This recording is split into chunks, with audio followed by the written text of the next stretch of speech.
Si je vous demande qui est le plus grand bassiste de tous les temps, chacun aura probablement sa réponse. Mais il y a un nom qui revient sans cesse chez les musiciens, James Jamerson. Et pourtant, il y a de grandes chances que vous connaissiez son jeu sans jamais avoir entendu son nom.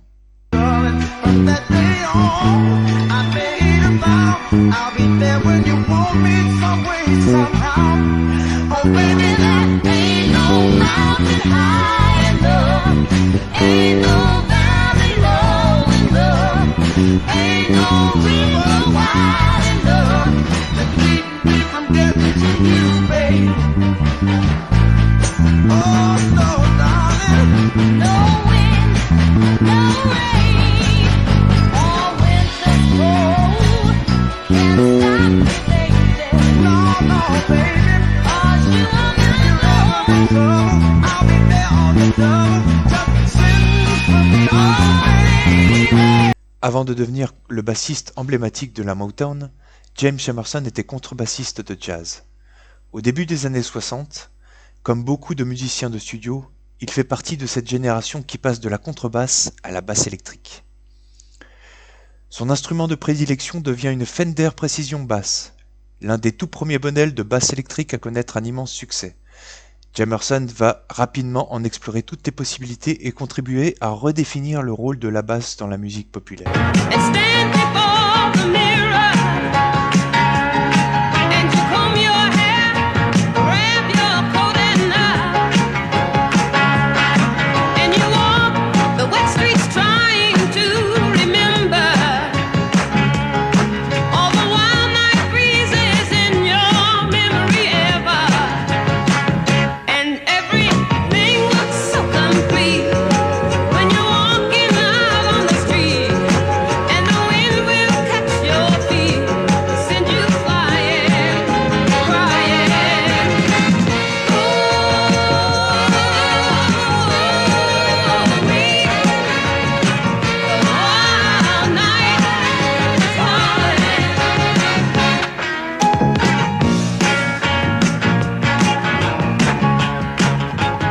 Contrairement à beaucoup de bassistes de son époque, il ne se contente pas d'accompagner les accords.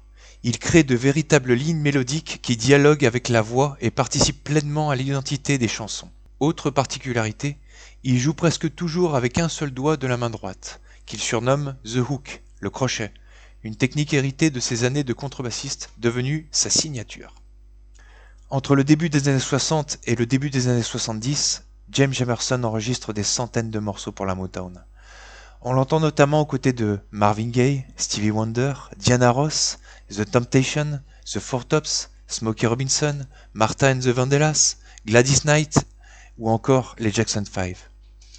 Des millions de personnes connaissent ces chansons, très peu connaissent le nom de l'homme qui jouait la basse.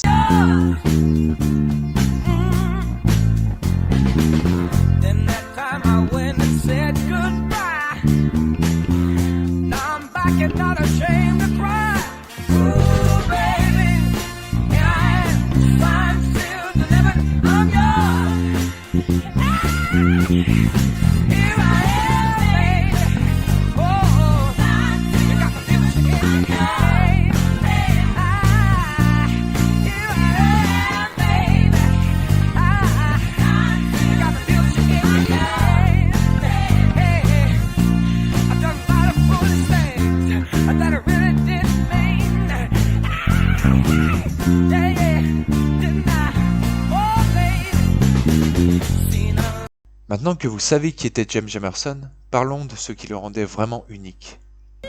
Après une quinzaine d'années à jouer de la basse, il y a une chose qui me frappe toujours chez lui, son incroyable économie de mouvement. Avant de jouer de la basse électrique, Jamerson était contrebassiste, et ça s'entend immédiatement dans son jeu. Son attaque est puissante, très affirmée. Il appuie franchement sur les cordes, comme il le faisait sur une contrebasse, ce qui donne à chaque note une présence et une profondeur particulière. Son son est lui aussi devenu une référence. Il joue sur une Fender Precision basse équipée de cordes à filet plat, avec une mousse placée près du chevalet pour étouffer légèrement les cordes. Le résultat est un son court, rond, percussif, qui ne déborde jamais sur le reste de l'orchestre.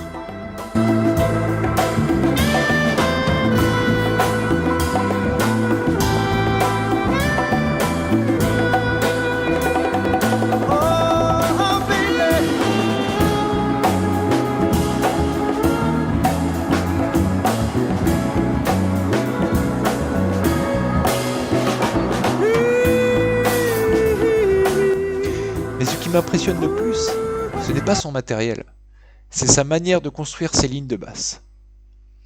Là où beaucoup de bassistes parcourent tout le manche, Jamerson reste très souvent dans les premières positions.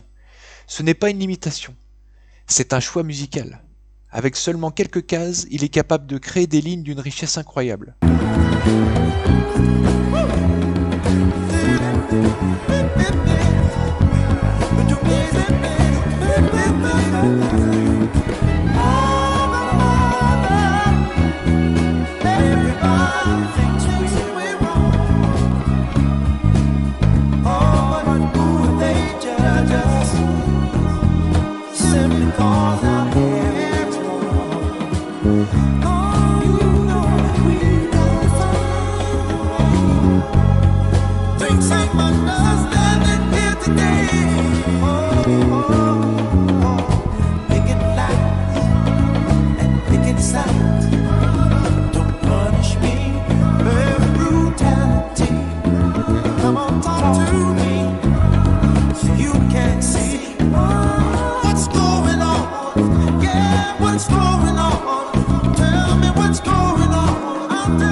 Et c'est là, selon moi, que réside son véritable génie. Il ne joue pas seulement les notes de l'accord, il crée une seconde mélodie, qui vit à l'intérieur de la chanson. Une mélodie qui accompagne la voix, lui répond parfois, mais sans jamais lui voler la vedette.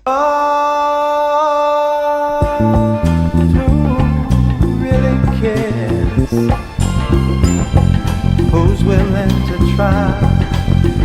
Yeah, to save our world. Yeah, save our sweet world. Save a world that is destined to die.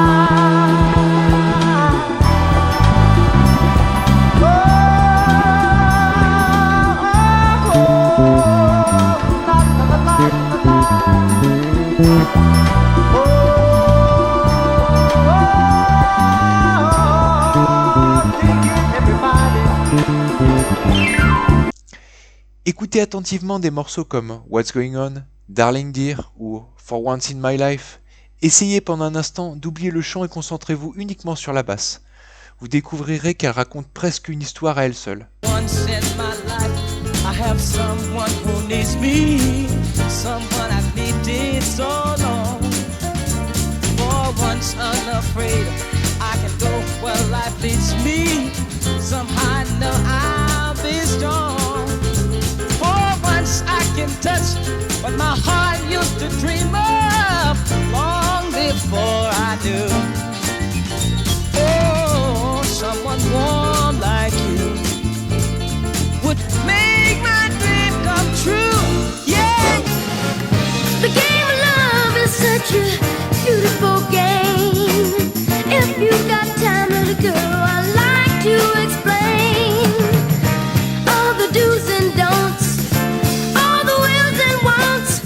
So lend an ear, darling dear. Darling dear. Do be sincere, and true love will appear. Don't be shy, or love will pass you by. If you will, my heart you may steal. C'est probablement ce qui distingue James Jamerson de tant d'autres bassistes. Il n'accompagnait pas simplement les chansons de la Motown, il participait à leur identité. Et c'est pour cette raison que, plus d'un demi-siècle plus tard, son jeu continue à être étudié, transcrit et admiré par des générations de musiciens.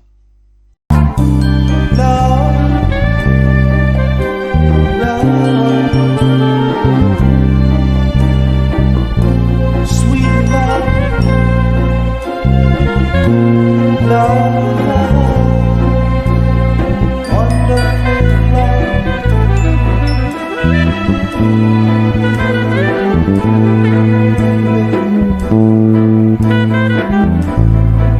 Oh, true love,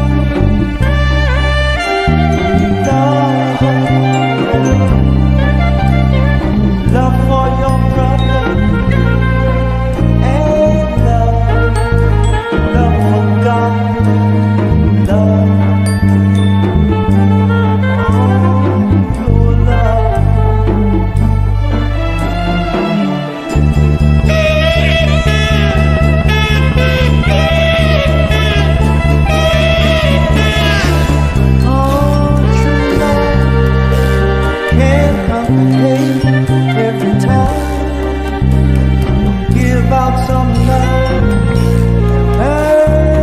find peace and love, and my darling,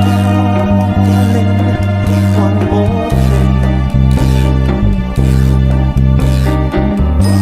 If you let me, I will take you to live where love is king. Oh, baby. Pour moi, il existe deux grandes façons d'être bassiste. La première, c'est celle des musiciens qui amènent la basse au premier plan. Des artistes comme Jaco Pastorius, qui montrent que la basse peut devenir un instrument soliste, capable de porter un morceau à elle seule. Leur virtuosité est spectaculaire, assumée, et elle a profondément marqué l'histoire de l'instrument. Chez Jamerson, la virtuosité est partout. Mais elle ne cherche jamais à attirer l'attention. Son objectif n'est pas que l'on dise « Écoutez comme le bassiste est incroyable », son objectif est que la chanson soit plus belle. In a cafe, or sometimes on a crowded street. I've been near you, but you never noticed me. My shadow, won't you tell me how could you ignore that behind that little smile I wore?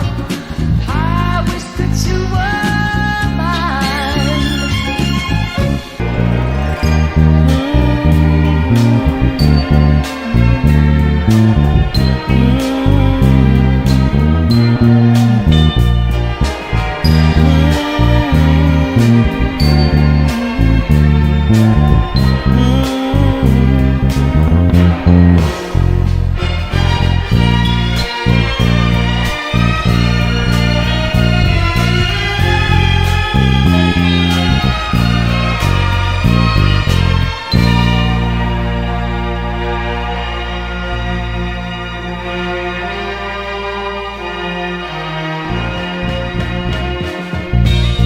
Has anybody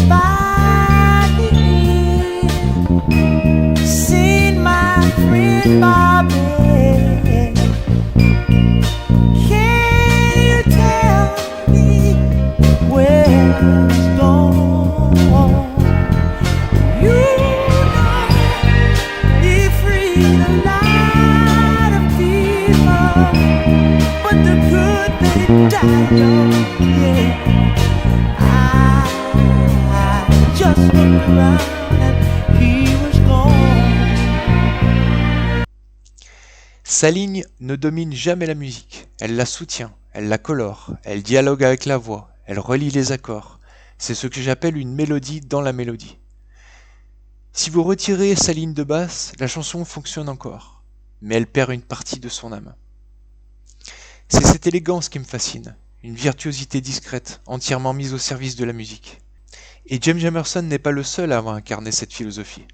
On retrouve cette même exigence chez Anthony Jackson, Pino Palladino ou encore Chuck Rainey, des musiciens capables de transformer une chanson sans jamais chercher à prendre toute la lumière.